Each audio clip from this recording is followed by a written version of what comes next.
RTV app వార్తల్ని క్షణాల్లో చదివే అవకాశం ఉంటుంది. ఒక న్యూస్ పేపర్, ఒక టెలివిజన్ ఛానల్ మీ చేతుల్లో ఎప్పుడు ఉంటాయి.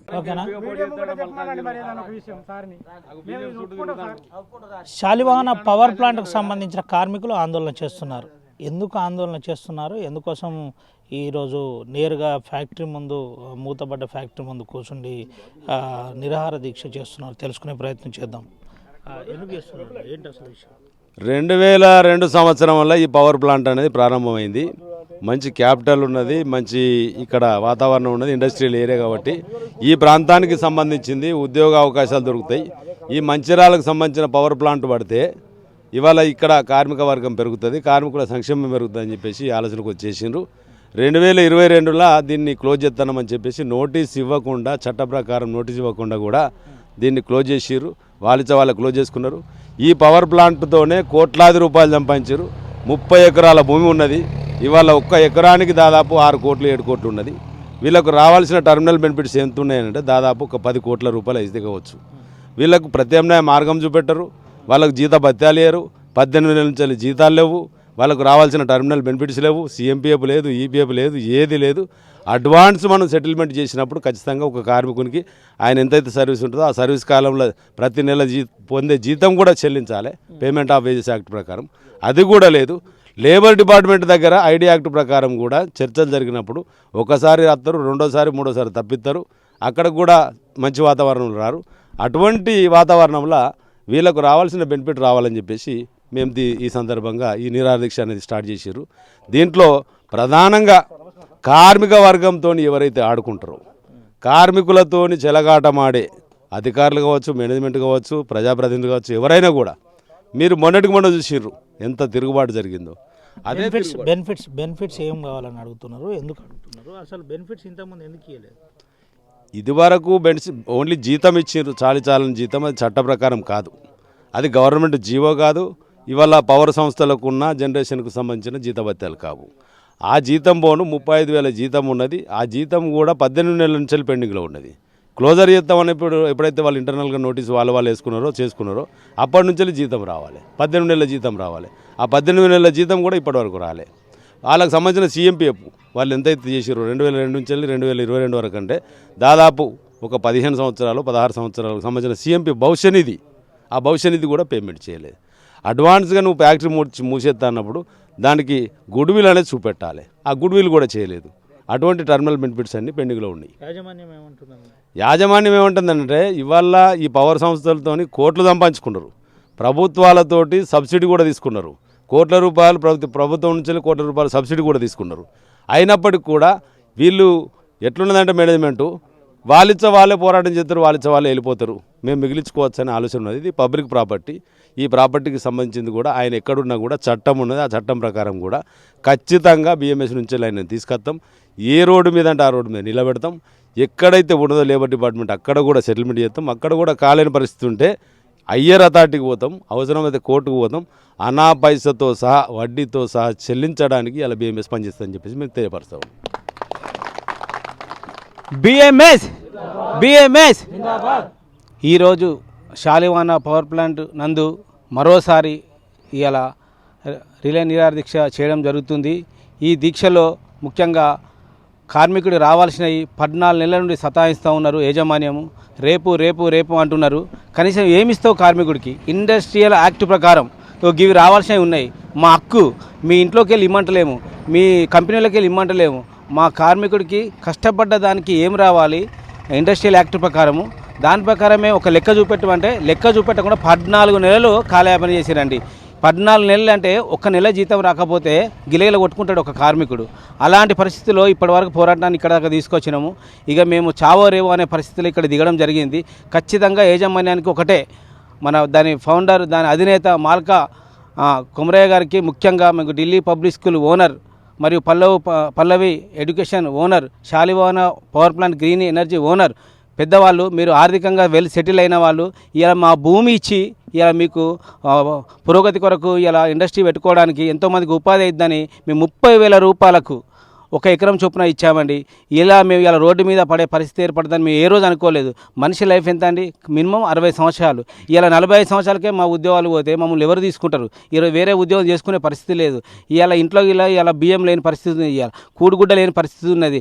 ఇవాళ ఒక ఊరికి పోదామంటే ఇలా 100 రూపాయలు లేని పరిస్థితి. 14 నెలల నుండి అవస్థ పడుతున్నామండి. ఇవాళ గవర్నమెంట్ పరంగా లేబర్ కమిషనర్ గారు కూడా ఇవాళ మమ్మల్ని అర్థం చేసుకొని వాళ్ళకు 100 లెటర్లు పెట్టినా కూడా వాళ్ళు స్పందిస్తలేరు.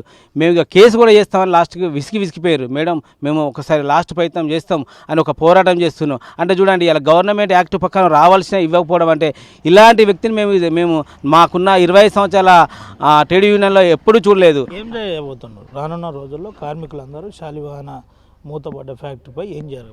ఇలా మూతపడ్డ ఫ్యాక్టరీ ఇట్లా జరుగుతుంది కనుక మాకు ఇవ్వకపోతే మా భూములలో మేము ఇలా ఇన్లేసుకోవడానికి మేము పూనుకుంటాం. ఎందుకంటే మాకు ఎట్లా మేము ఆదుకుంటలేవు. కనీసం మనకు ఇండస్ట్రీ క్లోజ్ చేస్తున్నప్పుడు కనీసం నోటీస్ అని ఇవ్వాలి వ్యక్తిగతంగా. ఆ నోటీస్ ఇవ్వవు, ఏమి ఇవ్వవు. అంటే గాలికి ఎంప్లాయీ పనిచేసాడు ఇన్ని రోజులు. ఇవాళ ఈ mother plant Shalivahana power plant ద్వారా ఇవాళ నువ్వు ఎంతో గడించినావు. ఇవాళ 100 ఎకరాలు ఆదిలాబాద్ జిల్లాలో, ఉమ్మడి జిల్లాలో 100 ఎకరాల భూములు కొనుక్కున్నావు. ఇక్కడే చుట్టుపక్కల భూములు కొనుక్కున్నారు ఈ ప్లాంట్ ద్వారా. అసలు మీరు ఆర్థికంగా డెవలప్మెంట్ కాండి. మాది చిన్న సమస్య. యాక్ట్ ప్రకారం రావాల్సిన మాకు ఆ బెనిఫిట్స్ ఏమి ఇవ్వాలని కోరుకుంటున్నాం. ఇవ్వని పక్షంలో ఖచ్చితంగా ఇక్కడ మా భూములు మేము తీసుకుంటాము. బాగా చెప్తాం, మేము గుడిసెలు వేసుకుంటాము, ఇక్కడే వండుకుంటాం, ఇక్కడే తింటాం. ఇది లాస్ట్ మాటగా చెప్తున్నామండి. ఇలా మా కార్మికుల గోస కూడా మా కార్మికులు అందరూ చెప్తారు. నా ఒక్కరి మాటే కాదు, మా ట్రేడ్ యూనియన్ మాటే కాదు. ఇలా భారతీయ మజ్దూర్ సంఘ్ పెద్ద ఎత్తున పోరాటం చేయబోతుంది. వారి ఇల్లు మాల్కా కొమరయ్య గారి ఇల్లు కూడా ముట్టడించడానికి మేము సిద్ధపడుతున్నాం. చెప్పండి. శాలివాహన పవర్ ప్లాంట్ దీని యొక్క అధినేత మల్కా కొమరయ్య గారి మొండి వైఖరిని నిరసిస్తూ ఈరోజు పవర్ ప్లాంట్ గేటు ముంగట రిలే నిరాహార దీక్ష పూనుకోవడం జరిగింది. ఈ యొక్క ప్లాంటును 2022 డిసెంబరు 6వ తేదీన పీపీఏ ముగిసిందని క్లోజ్ చేయడం జరిగింది. అదేవిధంగా డైరెక్టర్ గారు డిసెంబర్ 6 తారీఖున ఈ యొక్క కంపెనీకి వచ్చి పీపీఏ కోసం కూడా అప్లై చేసినాం. పీపీఏ వస్తే మళ్ళీ పవర్ ప్లాంట్ను కొనసాగిస్తాం. యథావిధిగా మీరు ఎప్పుడైతే డ్యూటీకి ఎలాగైతే వచ్చిందో అదేవిధంగా రండి అని చెప్పడంతో మేము ఒక 6-7 నెలలు కంపెనీకి పోవడం జరిగింది. తర్వాత డైరెక్టర్ గారు కంపెనీ మూసేసినాం, మీరు కంపెనీకి రావద్దు అని తెలియజేసేసరికి మాకు రావాల్సిన బెనిఫిట్స్ ఏమున్నాయో అవన్నీ ఇచ్చేస్తే మేము వెళ్ళిపోతాం, మాకు ఉపాధి చూపించండి అని మేము చెప్తే ఆయన పట్టించుకోకుండా నిర్లక్ష్యం చేయడంతో మేము ఏసీఎల్ గారికి వినతి పత్రం, జేసీఎల్ గారికి ఇచ్చినాం. అదేవిధంగా ఏసీఎల్ గారు చాలాసార్లు జాయింట్ మీటింగ్ ఏర్పాటు చేసి మాకు న్యాయం చేయాలని, ప్రభుత్వం నుంచి ప్రభుత్వ చట్టం ప్రకారం ఏదైతుందో అవన్నీ రావాల్సిన ఇచ్చేయాలని మన యాజమాన్యానికి లిఖితపూర్వకంగా లెటర్ కూడా ఇవ్వడం జరిగింది. డైరెక్టర్ గారు ఆ యొక్క మేడం చెప్పిన చట్టాలకు విరుద్ధంగా ఆయన ప్రవర్తిస్తున్నాడు. కాబట్టి ఈ యజమాని మల్కా కొమరయ్య దిగి వచ్చే వరకు, మా సమస్యలు పరిష్కరించే వరకు నిరాహార దీక్ష చేసైనా మా హక్కులను సాధించుకుంటాం అని చాలా ఈ ఆందోళన ఎప్పటి వరకు ఉండబోతుంది? ఎవరైనా మీతో సంప్రదించే ప్రయత్నం చేశారండి? ఇప్పటి వరకు అయితే మాకు సంప్రదించే ప్రయత్నం ఎవరు చేయట్లేదు. ఇక ముందు చేస్తారేమో తెలియదు. ఇప్పుడు మేము ఒకటే చెప్తున్నాం, మళ్ళీ ఇప్పుడు డైరెక్టర్ గారు ఉన్నారు, డైరెక్టర్ గారు మల్కా కొమరయ్య పంపించిన కొద్ది ఆయన వస్తుండు, కానీ ఆయన నిర్ణయం తీసుకోలేకపోతుండు. వస్తుండు మళ్ళీ మా బాబాయ్ని అడిగి తెలుసుకుంటానని చెప్తాడు, మళ్ళీ రావట్లేదు. కాబట్టి ఈ యొక్క కార్మికుల సమస్య పరిష్కరించాలంటే ఆయన యథావిధిగా కంపెనీకి మల్కా కొమరయ్య అధినేత ఎవరైతే ఉన్నారో ఆయన ఈ కంపెనీకి రావాలి, కార్మికుల సమస్యలు తెలుసుకోవాలి, కార్మికులకు ఏమేమి రావాలో ఆ బెనిఫిట్స్ అన్ని చెల్లించి మమ్మల్ని ఈ యొక్క నిరాహార దీక్ష నుంచి విరమింపజేస్తేనే ఇక్కడ నుంచి మేము వెళ్తాం, కానీ లేకపోతే సమస్య పరిష్కారం అయ్యేదాకా ఇక్కడ నుంచి వెళ్ళేది లేదని మేము తెలియజేస్తున్నాం.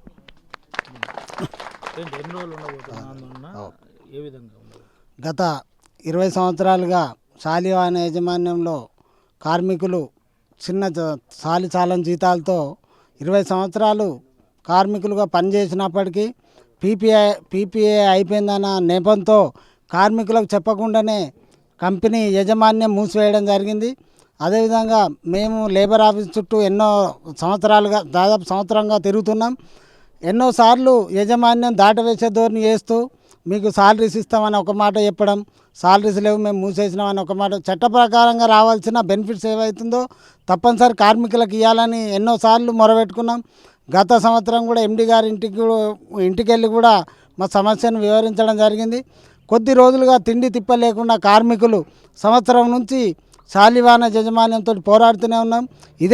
ఇదే శాలివాన ముందు గత దాదాపు 300 రోజులుగా నిరాదీక్షల మేము చేస్తున్నాం.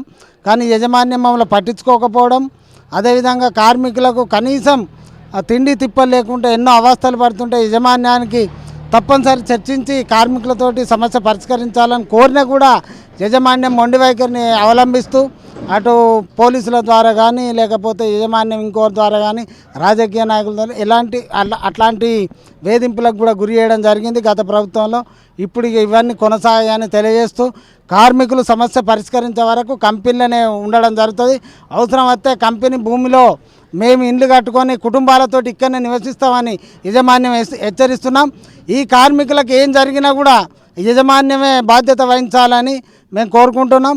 ఇక ముందైనా యాజమాన్యం మా మల్క కుమ్రా ఎండి గారు దిగివచ్చి కార్మికుల సమస్య పరిష్కరించాలని కోరుకుంటూ ఈ సమస్యకు పరిష్కరించే వరకు బిఎంఎస్ అండగా ఉంటుందని కోరుకుంటూ, అదేవిధంగా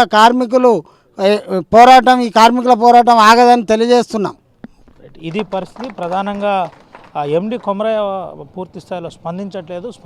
స్పందించకపోతే ఆందోళన ఉంటుందని చెబుతున్న పరిస్థితి కనబడుతుంది. దాదాపుగా మూడు నెలల నుంచి పూర్తిగా నిరసన వ్యక్తం చేస్తున్నాం, కనీసం స్పందించట్లేదని చెబుతున్న పరిస్థితి కనబడుతుంది. పూర్తి ఇటు మా బెనిఫిట్స్ ఇవ్వలేదు, అదేవిధంగా సెటిల్మెంట్ కూడా చేయలేదు. ఇటు లేబర్ యాక్ట్ చెప్పిన విధంగా పని చేయట్లేదు. లేబర్ యాక్ట్ చెప్పిన విధంగా యాజమాన్యం వినట్లేదు. కాబట్టి ఎట్టి పరిస్థితుల్లో మా ఆందోళన ఉంటుందని చెబుతున్న పరిస్థితి కనబడుతుంది. ముఖ్యంగా పోలీసుల ద్వారా కావచ్చు, మరి ఇతరతర వ్యవస్థల ద్వారా మమ్మల్ని భయపెట్టే ప్రయత్నం జరుగుతుందని, కార్మికుల కుటుంబాలు రోడ్లపై పడ్డాయని, కార్మికుల కుటుంబాలను ఆదుకోకుంటే రానున్న రోజుల్లో ఫ్యాక్టరీ భూముల్లో అవసరమైతే నివాసం ఏర్పాటు చేసి మేము ఉంటామని చెబుతున్న పరిస్థితి కనబడుతుంది. కెమెరా సుమంతో రవినాయక్, RTV, ఆదిలాబాద్. మరిన్ని వీడియోస్ కోసం ఛానల్ ని సబ్స్క్రైబ్ చేయండి. లేటెస్ట్ అప్డేట్స్ కోసం వాట్సాప్ ఛానల్ ని ఫాలో చేయండి. అండ్ లింక్ డిస్క్రిప్షన్ లో ఉంది.